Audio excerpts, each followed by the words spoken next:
அன்பான சகோதர சகோதரிகளே, இயேசு கிறிஸ்துவின் இனிய நாமத்தில் உங்களை வாழ்த்துகிறேன். பாலமனச்சோலை வழங்கும் தேன்துளி நிகழ்ச்சிக்கு உங்களை அன்புடன் அழைப்பது சகோதரி பத்மா. Voices ministries international. கடந்த வார செய்தி உங்களுக்கு ஆறுதலாக இருந்திருக்கும் என்று நினைக்கிறேன். உங்களுக்காக நான் ஜெபிக்கிறேன். கர்த்தர் தாம் எங்களை ஆசீர்வதிப்பாராக. உங்களுடைய வாழ்க்கையோட கஷ்டங்கள், துன்பங்கள், பேராபத்துகள், இடர்கள் எல்லாவற்றிலிருந்து கர்த்தர் உங்களை விடுவிக்கும்படியாக நான் ஜெபித்து கொண்டிருக்கிறேன். கர்த்தருடைய நாமம் மாத்திரம் மகிமைப்படுவதாக. என்னாகமம் 16ஆம் அதிகாரம் 8-9 வசனத்தை நான் உங்களுக்கு வாசிக்கிறேன். பின்னும் மோசே கோராகியை நோக்கி, லேவியின் புத்திரரை கேளுங்கள், கர்த்தருடைய வாசஸ்தலத்தின் பணிவிடைகளை செய்யவும் சபையாரின் முன் நின்று அவர்கள் செய்ய வேண்டிய வேலைகளை செய்யவும் உங்களை தம் அண்டையிலே சேர பண்ணும்படி இஸ்ரவேலின் தேவன் இஸ்ரவேல் சபையாரிலிருந்து உங்களை பிரித்தெடுத்ததும் அவர் உன்னையும் உன்னோட கூட லேவியின் புத்திரராகிய உன்னுடைய எல்லா சகோதரரையும் சேர பண்ணினதும் உங்களுக்கு அற்ப காரியமோ? இப்பொழுது ஆசாரிய பட்டத்தையும் தேடுகிறீர்களோ? இதற்காக நீ உன் கூட்டத்தால் அனைவரும் கர்த்தருக்கு விரோதமாகவே கூட்டம் கூடினீர்கள். ஆரோனுக்கு விரோதமாக நீங்கள் முறுமுறுக்கிறதுக்கு அவன் எம்மாத்திரம் என்றான். ஒரே ஒரு வார்த்தையை உங்களுக்கு முன்பாக நான் வைக்க விரும்புகிறேன். தேவன் உங்களை அழைத்தது அற்ப காரியமா என்கிற ஒரு தலைப்பு.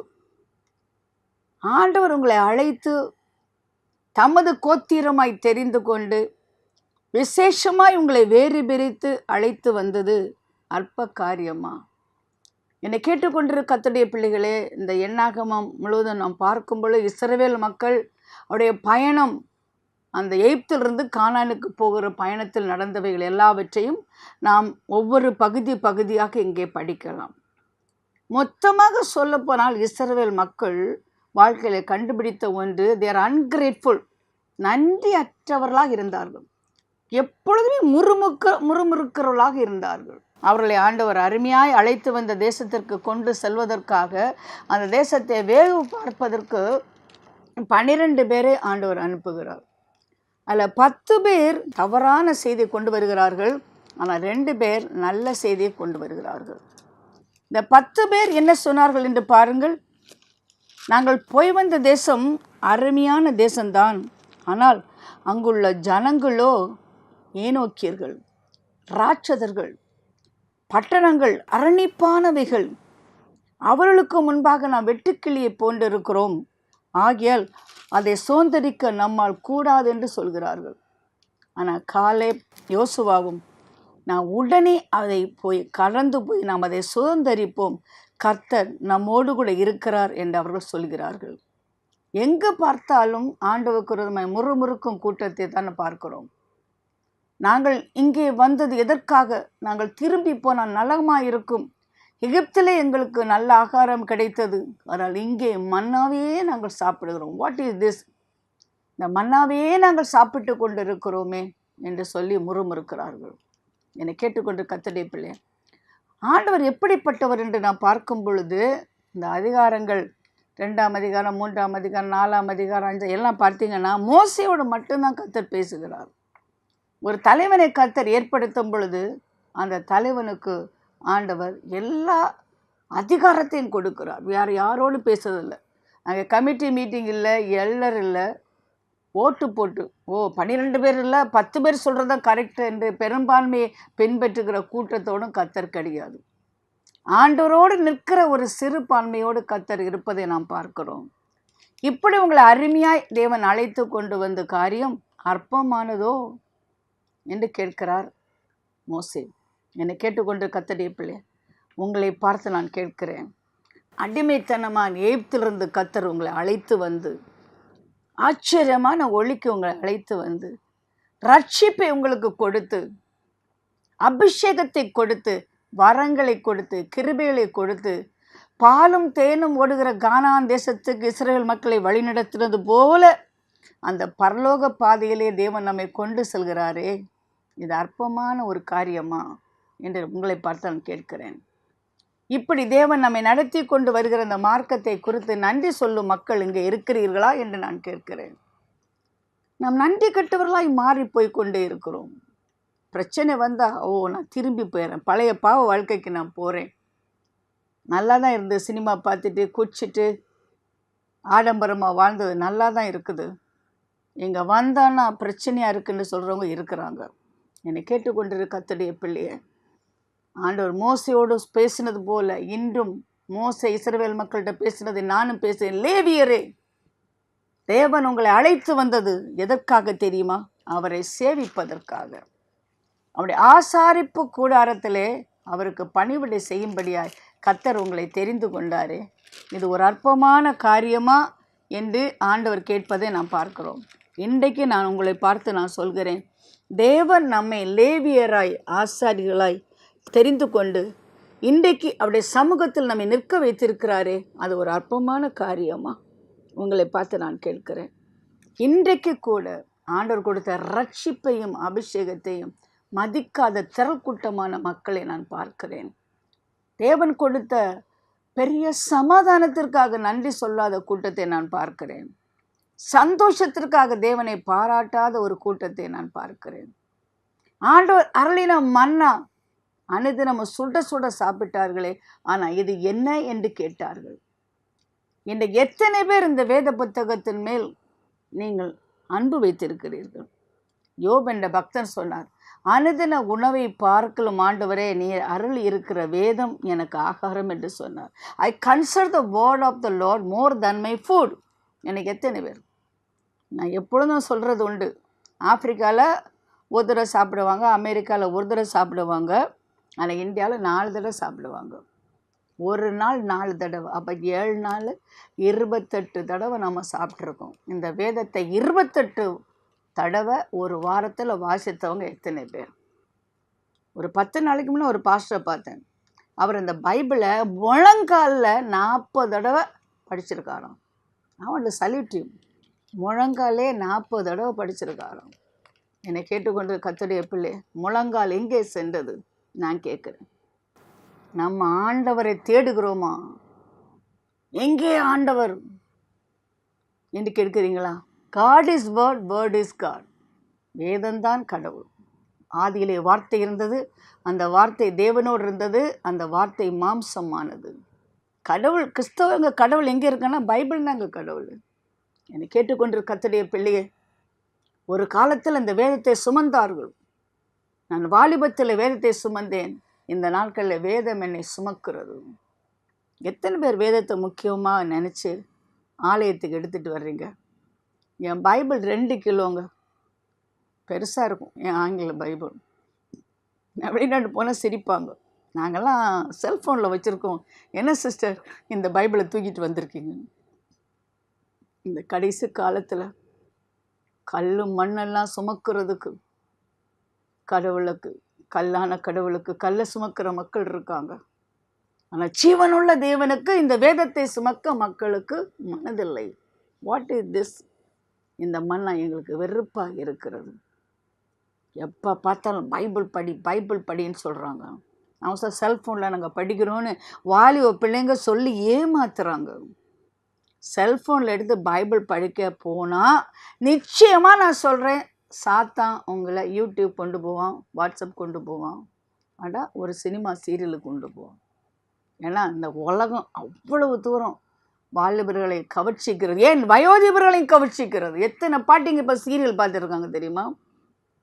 என்னை கேட்டுக்கொண்டு கர்த்தருடைய பிள்ளையே, இதுதான் ஆண்டவர் சொல்கிறார், அற்பம காரியமா எனக்கென்று உங்களை வேறு பிரித்தேனே, எனக்காக ஊழியம் செய்யும்படியாக, என் வாசஸ்தலத்திலே பணிவிடை செய்யும்படியாக, சபையாரின் முன்பு நின்று அவருக்கு செய்ய வேண்டிய வேலைகளை செய்யும் உங்களை தம்மண்டையில் சேர பண்ணும்படி இஸ்ரவேலின் தேவன் இஸ்ரவேல் சபையாரிலிருந்து உங்களை வேறு பிரித்தெடுத்ததும், அவர் உன்னையும் உன்னோடு கூட லேவியின் புத்திரராகிய உன்னுடைய எல்லா சகோதரரையும் சேர பண்ணினதும் உங்களுக்கு அற்பமான காரியமா? எத்தனை காரியம் ஆண்டவர் பண்ணியிருக்காரு. வாசஸ்தலத்தில் பணிவிடை செய்ய, சபையாரின் முன் நின்று அவர்களுக்கு செய்ய வேண்டிய வேலைகளை செய்ய, உங்களை தம்மண்டையிலே சேர பண்ணும்படி இஸ்ரவேலின் தேவன் இஸ்ரவேல் சபையாரிலிருந்து உங்களை பிரித்தெடுத்து, கர்த்தர் பிரித்தெடுத்திருக்கிறார். You are separated from the separated for a purpose. இஸ்ரவேல் மக்களை எகிப்திலிருந்து வேறு பிரித்தார். அதிலும் லேவியரை பிரித்தெடுத்த கோத்திரத்திலிருந்து பிரித்தெடுத்தார். You are separated for a purpose. கர்த்தர் உங்களை ரட்சித்தது ஒரு நோக்கத்துக்காக. சும்மாலாம் ரட்சிக்கலைங்க. உங்கள் கையில் ஒரு வாட்சை போட்டிருப்பீங்க, அந்த வாட்சு கூடி போனால் 20,000 ரூபாய். அதோட ஒரு செல்ஃபோன் வச்சுருக்கீங்க 30,000 ரூபாய். எப்படி வேலை வாங்குறீங்க அந்த செல்ஃபோனு? சிலர்லாம் 3 மணி நேரம் தான் அந்த செல்ஃபோனுக்கு ரெஸ்ட் கொடுப்பாங்க. மற்ற நேரம்லாம் அந்த செல்ஃபோனை வேலை வாங்குவாங்க. ஏன்? பணம் செலுத்தியிருக்கேன், பத்திரமா வச்சுருக்கிறேன், வேலை வாங்குறேன். தெரியுமா அருமையான நண்பனே, தன்னுடைய சொந்த இரத்தத்தினால் இந்த சபையை கர்த்தர் சம்பாதித்திருக்கிறார். வெள்ளியினாலும் பொன்னினாலும் அல்ல, விலையேறப்பட்ட இயேசுவின் ரத்தம். இளங்காலை வெள்ளாட்டுக்கடாம் ரத்தம் அல்ல, தேவாட்டுக்குடியின் ரத்தம் உனக்காய் சிந்தப்பட்டு நீ ரட்சிக்கப்பட்டிருக்கிறார். லேவியாய் எதற்காக? சபையாருக்கு முன்னின்று வேலை செய்யும்படியாக. God has separated you to serve the people in the church. ஆலயத்தில் இருக்கிற மக்களுக்கு ஊழியம் செய்ய தான் கர்த்தர் உங்களை அழைச்சிருக்கிறார். இன்னைக்கு எத்தனை பேர் ஊழியம் செய்வீங்க? உங்கள் ஆலயத்தில் எத்தனை பேர் ஊழியம் செய்வீங்க? ஐயோ, லேட்டாக வந்து முன்னால் போயிடுவாங்க. எத்தனை பேர் ஸ்கூலுக்கு ஒழுங்காக போகிறாங்க, வேலைக்கு ஒழுங்காக போகிறாங்க, ட்ரெயின் பிடிக்க பிளெயின் பிடிக்க ஒழுங்காக போகிறாங்க. ஆலயத்துக்கு எத்தனை பேர் ஒழுங்காக வரீங்க? 9 மணி சர்ச்சுனா எத்தனை பேர் 8:30 மணிக்கு அங்கே வந்து நிற்பீங்க? 9 மணிக்கு வேலைக்கு போனால் 8:30 மணி பஸ் ஸ்டாண்டில் ட்ரெயின் ஸ்டேஷனில் நிற்கிறீங்களா இல்லையா? ஆனால் ஞாயிற்றுக்கிழமை மட்டும் ஆலயத்தில் வந்து நல்லா தூங்குறீங்க. என்ன பாஸ்டர் என்ன தாலாட்டு பாடுறாரா? ஏன் தெரியுமா?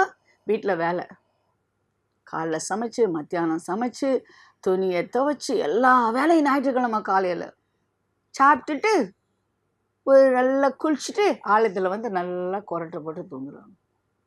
வேலை ஸ்தலத்தில் தூங்க முடியுமா? ஸ்கூலில் தூங்க முடியுமா? ஆனால் ஆலயத்தில் தூங்குறாங்க. What is this? இது என்ன அற்ப காரியமா?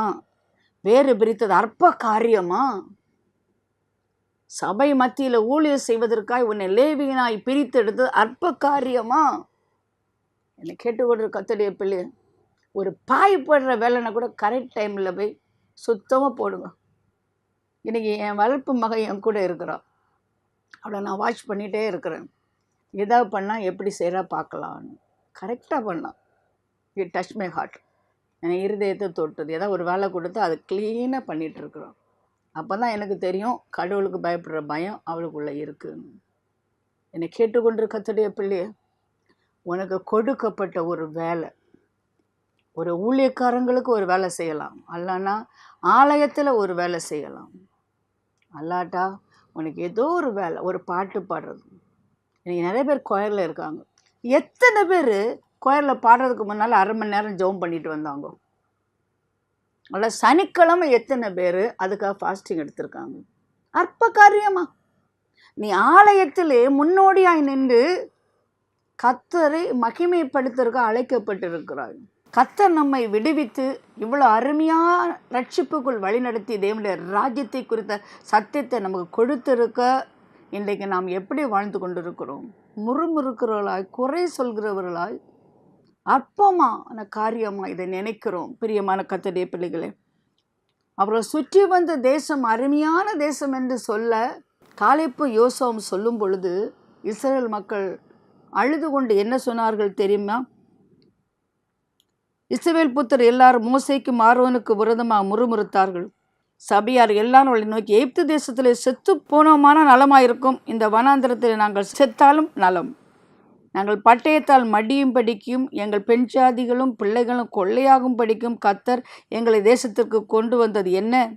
எகிப்துக்கு திரும்பி போகிறது உங்களுக்கு உத்தமம் அல்லவோ என்றார்கள். பார்த்தீங்களா என்ன பேசுகிறாங்க? எகிப்தின் அடிமைத்தனத்தில் பார்வோனுடைய கூறிய சாட்டையின் கீழே அடி வாங்கி கண்ணீர் விட்டு கதறின மக்களுடைய சிறுமையை பார்த்து விடுவிக்கும்படியாய் மோசே ஆண்டவர் அனுப்பி பார்வோனிடத்தில் 10 விதமான வாதை அனுப்பி இவர்களை விடுவித்து செங்கடலை கடந்து வந்திருக்க இந்த மக்கள் என்ன சொல்கிறார்கள்? திரும்பி போனால் நலமாயிருக்கும், இங்கே செத்து விட்டால் நலமா, இந்த வனாந்திரத்திலே நாங்கள் செத்தால் நலம், இப்படி சொல்கிற நிறைய பேரை நான் பார்க்குறேன். சகல விதமான உபத்திரவங்களை விடுவிப்பதற்கு, உன்னை பலப்படுத்துவதற்கு, சீர்படுத்துவதற்கு, நிலைநிறுத்துவதற்கு ஆவியின் பலமை ஆண்டவர் கொடுத்திருக்கிறார். ஆனால் என்ன சொல்கிறோம் நாம்? திரும்பி போனால் நலமாயிருக்கும், பழைய வாழ்க்கைக்கு போனால் நலமாயிருக்கும். ஏன் இதுவரையில் அழைத்து வந்தார் இந்த ஆண்டவர் என்று கதறுகிறார்கள். என்னை கேட்டுக்கொண்டிரு கர்த்தருடைய பிள்ளைகளே, ஆண்டவர் சொன்னார், இவர்களை ஒரே நாளிலே கொள்ளை நோயினால் வாதித்து ஒரு அழித்து போட எனக்கு முடியும் என்று சொல்கிறார். அப்பொழுது மோசே சொல்கிறான், ஆண்டவரே, நீர் ஜனங்களின் நடுவே இருக்கிறதையும் கர்த்தராகிய நீர் முகமாய் தரிசனமாக இருக்கிறதையும் உம்முடைய மேகம் இவர்கள் மேல் நிற்கிறதையும் பகலில் மேகத்தூணில் இரவில் அக்கினி தூண் இருளுக்கு முன் செல்கிறதையும் கேட்டிருக்கிறார்கள். தேசத்தின் குடிகளுக்கும் சொல்லுவார்கள், ஒரே மனிதனை கொல்கிறது போல் இந்த ஜனங்களெல்லாம் நீர் கொல்வீரானால் அப்பொழுது உம்முடைய கீர்த்தி என்னவாகும் என்ற ஆண்டவரிடத்தில் அவன் பேசுகிறான். ஆண்டவர் என்ன சொன்னார் தெரியுமா? உன் வார்த்தையின்படி அவர்களை மன்னித்தேன் என்று சொல்கிறார். என்னை கேட்டுக்கொண்டிரு கர்த்தருடைய பிள்ளையே, இன்றைக்கு அநேக ஊழியக்காரர்கள் நமக்காக திறப்பில் நின்று மண்டாடுகிறபடியால் தான் விசுவாசிகள் உயிரோடு கூட இருக்கிறார்கள்.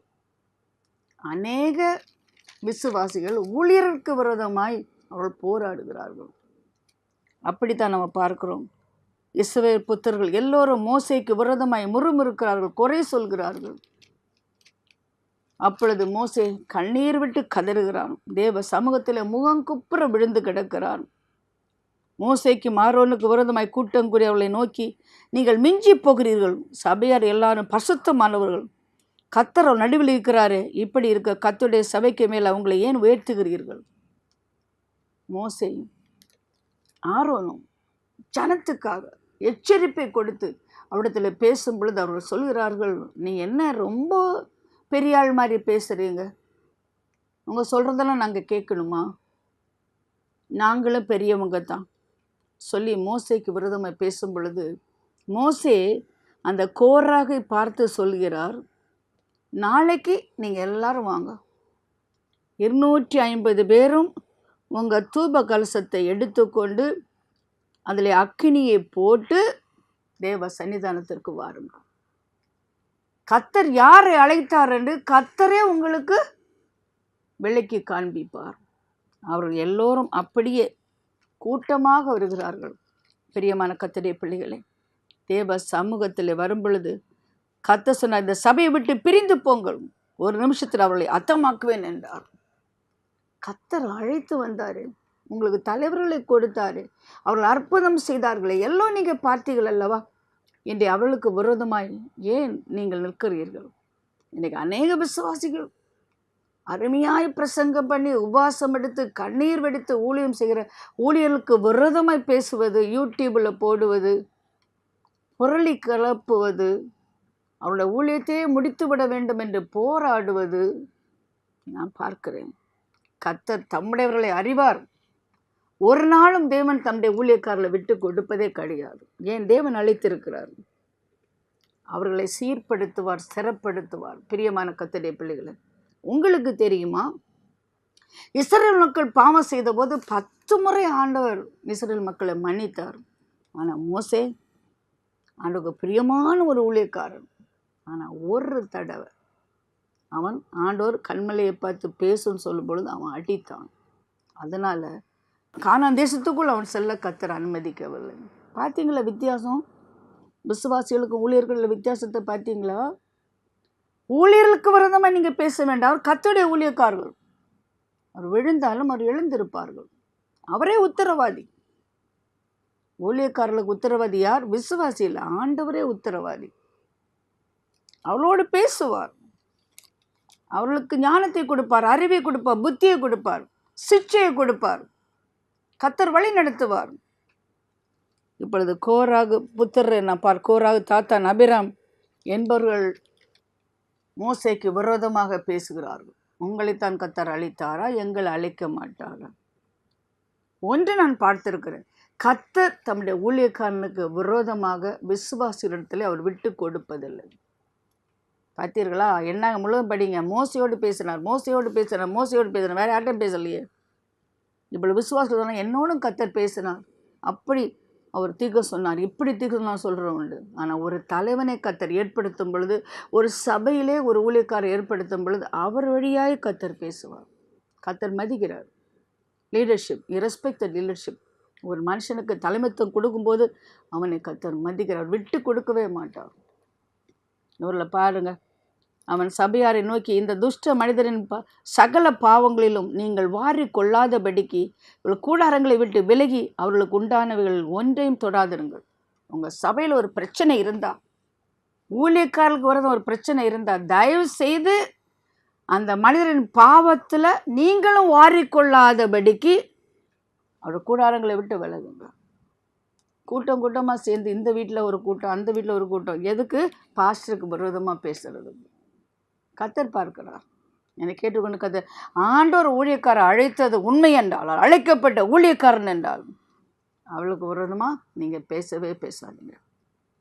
கர்த்தர் அவர்களை போதித்து சிச்சித்து வழி நடத்துவார். இப்போ ஆண்டவர் சொன்னார் பாருங்க, இவங்க கிட்ட யாருமே போகாதீங்க, அந்த வாசஸ்தலத்தை விட்டு விலகி போங்க. அவளை மோசையை சொல்கிறான், என்னை கர்த்தர் அழைத்தது உண்டானால், அது உண்மையானால் எல்லோரும் சாகிறது மாதிரி இவங்க சாகக்கூடாது. இவங்க புதிய காரியத்தை கர்த்தாவே செய்ய வேண்டும் அவர் ஜெபிக்கிறார். பூமி தன் வாயை திறந்து இவர்களை உயிரோடே பாதாளத்தில் இறங்கத்தக்கதா இவர்களையும் இவர்களுக்கு உண்டான யாவற்றை விழுங்கி போட்டது. ஆனால் இந்த மனிதர் கர்த்தரை அவமதித்தார்கள் என்பதை அறிந்து கொள்வீர்கள் என்றான். ஒரு ஊழியக்காரனை அவமதித்தீங்கன்னா, ஒரு ஊழியக்காரனை அவமானப்படுத்தினீங்கன்னா கர்த்தரையே அவமானப்படுத்துறீங்க. சவுலே சவுலை என்னை ஏன் துன்பப்படுத்துகிறாய்?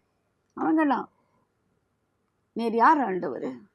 நீ துன்பப்படுத்துகிற இயேசு நானே. இந்த சிறியருக்கு நீ என்ன செய்தாயோ அது எனக்கே செய்தாய். என்னை கேட்டுக்கொண்டிரு கர்த்தருடைய பிள்ளைய, சில ஊழியக்காரங்களை விசுவாசிகள் ஓட ஓட விரட்டுறாங்க, காணிக்கை வச்சு மிரட்டுறாங்க. நாங்கள் காணிக்கை கொடுக்க மாட்டோம். அழைத்தவர் உண்மை உள்ளவர், இப்படியே அவர் நடத்துவார். மோசே வானத்தை பார்த்தான், மன்னா வந்தது, மலையை பார்த்தான், தண்ணி வந்தது, பூமியை பார்த்தான், பாதரட்சை கிழியவில்லை, சட்டையை பார்த்தான், பழமையாகவில்லை. அழைத்த தேவன் வழி நடத்துவார். என்னை கேட்டுக்கொண்டிரு கர்த்தருடைய பிள்ளைய, விசுவாசிக்கு பயந்து ஒரு ஊழியர்களும் ஓட அவசியமே கிடையாது. கர்த்தர் உங்களை அழைத்தாரா இல்லையா என்று விசுவாசிகள் மத்தியிலே நிரூபித்து காட்டுவார். ஆம், பூமி தன் வாயை பிளந்தது, உயிரோடே பாதாளத்துக்கு இறங்கினார்கள். அவர் வீடுகளையும் அவருக்குரிய எல்லா மனிதரையும் அவருக்குள்ள பொருட்களையும் விழுங்கி போட்டது. கேட்டுக்கொண்டு கர்த்தருடைய பிள்ளைய, இப்பொழுது உங்களோடு நான் பேச நான் விரும்புகிறேன். இந்த அதிகாரம் எனக்கு மிகவும் உள்ளத்தை தொட்டது. ஆண்டவர் உங்களை அழைத்து வந்தது அற்ப காரியமா? ரட்சித்தது அற்ப காரியமா? ஆண்டவரை இயேசு கிறிஸ்து ரத்தத்தை நமக்காக கொடுத்தார், அவருடைய அதிகாரத்தை கொடுத்தார், வரங்களை கிருபையில கொடுத்தார். என் அதிகாரத்தை நான் உனக்கு கொடுக்குறேன், சர்ப்பங்கள் எடுப்பீர்கள், தேள்களை மிதிப்பீர்கள், சாவுக்கு அதன் யாதொன்று உங்களை சேதப்படுறதுக்கு எல்லாம் கொடுத்தார். போக சமயத்தில் ஆவியை மட்டும்தான் கொண்டு போனார். 50வது நாள் அந்த ஆவியையும் கொடுத்தார். தேவன் ஆவியினால் நிரப்பப்பட்டவர்களே, அக்கினியால் நிரப்பப்பட்டவர்களே. யோவான் சாதங்க சொன்னார், நான் தண்ணீரால் ஞானஸ்தானம் கொடுக்கிறேன், எனக்கு பின்னாக ஒருவர் வருகிறார், அவர் ஆவியாலும் அக்கினியாலும் ஞானஸ்தானம் கொடுப்பார்.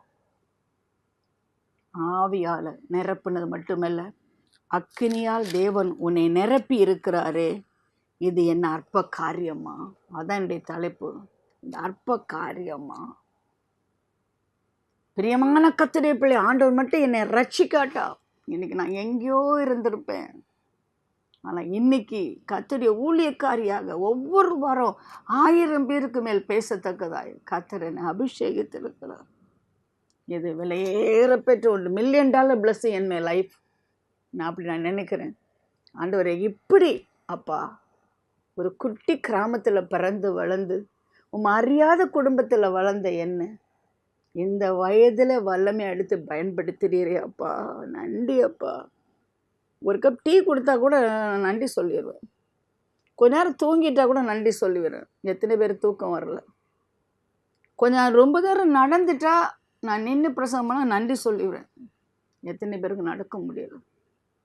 அப்பா நான் நிற்கிறேனே, 1 மணி நேரம் நிற்கிறேனே, பேசுகிறதுக்கு நல்ல சத்தமாக குரல் வந்தால் நன்றி சொல்லிடுவேன். இது அற்பமான காரியம் இல்லை. ஆண்டவரே, இது விலையேற பெற்ற உங்களுடைய ஈவு, ரட்சிப்பு ஒரு ஈவு, அபிஷேகம் ஒரு ஈவு, வரங்களும் கிருபைகளும் ஒரு ஈவு. இன்றைக்கி நல்லா சாப்பிட்றதுக்கு ஒரு ஆள் என்ன பார்த்துக்க ஊச மல்லுன்னாரு. அந்த loving wife, intelligent children, food eat digest your மெல்லுனார். அன்பான மனைவி, அறிவுள்ள பிள்ளை, நீ சாப்பிட்ட சாப்பாடு டைஜஸ்ட் ஆகுதா, நீ தான் மெல்லுனார். எத்தனை கோடீஸ்வரன் சிக்கன் சாப்பிட முடியாது. பாப்பா seafood, only seafood. பாப்பாங்கன்னா சாப்பிட முடியாது, கொலஸ்ட்ரால். நல்ல லட்டு பாப்பாவும் சாப்பிட முடியாது, சுகர் ப்ராப்ளம், எதுவுமே சாப்பிட முடியாது, கொலஸ்ட்ரால் ப்ராப்ளம், ஏதோ ஒரு ப்ராப்ளம் சொல்லுவாங்க. அவனுக்கு பணம் இருந்து என்ன பிரயோஜனம்? பஞ்சு மெத்தையிருக்கு, தூக்கம் வராது, பயம் என்ன நடக்க போகுதுன்னு. அன்பான மனைவி இருக்க மாட்டாங்க. என்னைக்கடா விட்டு ஓடலான்னு சொல்கிற மனைவியாக இருக்கும். பிள்ளைங்களா, இவன் சேர்த்து வச்ச பணத்தையெல்லாம் ட்ரக் அடிக்டாக அவன் செலவழிச்சிட்டு இருப்பான். என்னை கேட்டுக்கொண்டு கத்தடைய பிள்ளை, ஒரு முருங்கைக்காய் சாம்பாரில் குடிசை வீட்டில் குடும்பமாக ஆண்டவரை பார்த்து ஜெபிச்சு, ஆண்டவரே என்னை ரட்சித்ததுப்பா, ரொம்ப விலையேறப்பட்ட ஒரு ஈவெண்ட்டை துதிக்கிறாங்க பாருங்க, அவங்களுக்கு தாங்க ஆசீர்வாதம். அற்பமான காரியமா? அன்றைக்கி அவங்க எல்லாரும் ஆண்டு கொடுத்த லேவியர் என்கிற அந்த பொசிஷன், அந்த அழைப்பை, ஆசாரியர் என்கிற ஒரு அழைப்பை, என்னை கேட்டுக்கொண்டு கர்த்தருடைய பிள்ளைகளே, அப்படியே அற்பமாக அவங்க எண்ணினதுனால என்ன ஆச்சு? அவங்களுக்கு பூமியே அவங்கள வெடிச்சு உயிரோட மண்ணுக்குள்ளே போயிட்டாங்க. எப்படிப்பட்ட சூழ்நிலை நமக்கு வராதிருக்க வேண்டும் என்றால், கர்த்தர் உனக்கு அருளின எல்லா ஈவுக்காக நன்றி சொல்லு, தோத்திரம் பண்ணு. 1000 பேர் சொல்லுவாங்க, 1000 துதி சோத்திரம் பண்ணுறேன். சும்மா சோத்திரம் சோத்திரம் சோத்திரம்னு சொல்லுவோம். அர்த்தமில்லாத ஒரு சோத்திரம் சொல்லி 1000 தடவை சொல்லிட்டேன். இல்லை, நன்றி உள்ள இதயத்தோடு, உணர்வுள்ள இதயத்தோடு ஒரு 100 தோத்திரம் போடும். அதை கர்த்தர் பார்க்குறாரு. I thank you, Lord, for giving me life. I thank you, Lord. You given me ability to preach. I thank you, Lord. I have Father, Son, and the Holy Spirit. I thank you, Lord. And the gift and the grace. எனக்கு கொடுத்த கிருபைக்காக, வரங்களுக்காக உமக்கு நன்றி. நீ கொடுத்த வீட்டுக்காக நன்றி. என்னை நீ படிக்க வச்சதுக்காக நன்றி. நீ பிரசங்க பண்ணதுக்கு பலன் கொடுத்ததுக்காக நன்றி. ஒரு செய்தி கொடுத்தீங்களே, அதை ஞாபகத்தில் வைக்கிறதுக்கு நன்றி. ஒவ்வொன்றுக்காக நான் நன்றி சொல்கிறேன். என் கண்ணுக்காக, என் வாய்க்காக, என் காதுக்காக, என் பிரெயினுக்காக நன்றி சொல்கிறேன். உங்கள் வாழ்க்கையில் நன்றி சொல்கிறீங்களா? அற்பமா? அற்பமான காரியமா? உன்னை உயிரோடு ஆர்டர் வச்சிருக்க அற்பமான காரியமா? ஒரு தங்க இடம் கொடுத்தது அற்பமான காரியமா? ரட்சிப்பை கொடுத்தது அற்பமான காரியமா? உனக்கு அபிஷேகத்தை கொடுத்தது அற்பமான காரியமா? உனக்கு ஒரு பாஸ்டர் கொடுத்துருக்காருல, அற்பமான காரியமா? ஆலயத்தில் மகிமையின் மேகம் இறங்குறதே அற்பமான காரியமா? இல்லை, இது விலையேறப்பெற்ற ஈவு. What can I render unto my God for the manifold blessing? என் ஆண்டவருக்கு நான் எண்ணத்தை செலுத்துவேன். ரட்சிப்பின் பாத்திரத்தை எடுத்துக்கொண்டு அவரை தொழுது கொள்ளுகிறேன். பாருங்கள், நன்றி சொல்வோம், துதிப்போம். அன்பு இரக்கம் நிறைந்த ஆண்டவரே, எங்களை லேவியர்களாய் மாற்றினீரப்பா. ஒரு ஆலயத்திலே பணிவிடை செய்வதற்காக எங்களை அழைத்தீரே. மண்டையில் எங்களை சேர்த்து கொண்டதற்கு ஒரு உன்னத நோக்கத்தை வைத்தீரே. Eternal purpose of God. உமக்கு நன்றி சொல்கிறேன். நன்றி தகப்பனே, நன்றி தகப்பனே. ஆண்டவரே, நான் ஒரு நாள் இதை அற்பமாக நான் எண்ணுவதில்லை. இது விலையேறப்பெற்ற ஈவு. என்னை கேட்டுக்கொண்டிருக்கும் முது பிள்ளைகளும் வேத புத்தகத்தையோ ஜப ஜீவியத்தையோ ஆலயத்தில் சென்று தேவன் ஆராதிக்கிறதையோ அற்பமாய் எண்ணாதபடி, முறுமுறுக்காதபடி, குறை சொல்லாதபடி, திரும்பி போனால் நலமாயிருக்கும் என்று சொல்லாதபடி நன்றி சொல்ல முது பிள்ளைகளை கற்றுத்தாரும். இயேசுவின் நாமத்தில் கெஞ்சி மன்றாடுகிறேன் பரமபிதாவே, ஆமென்.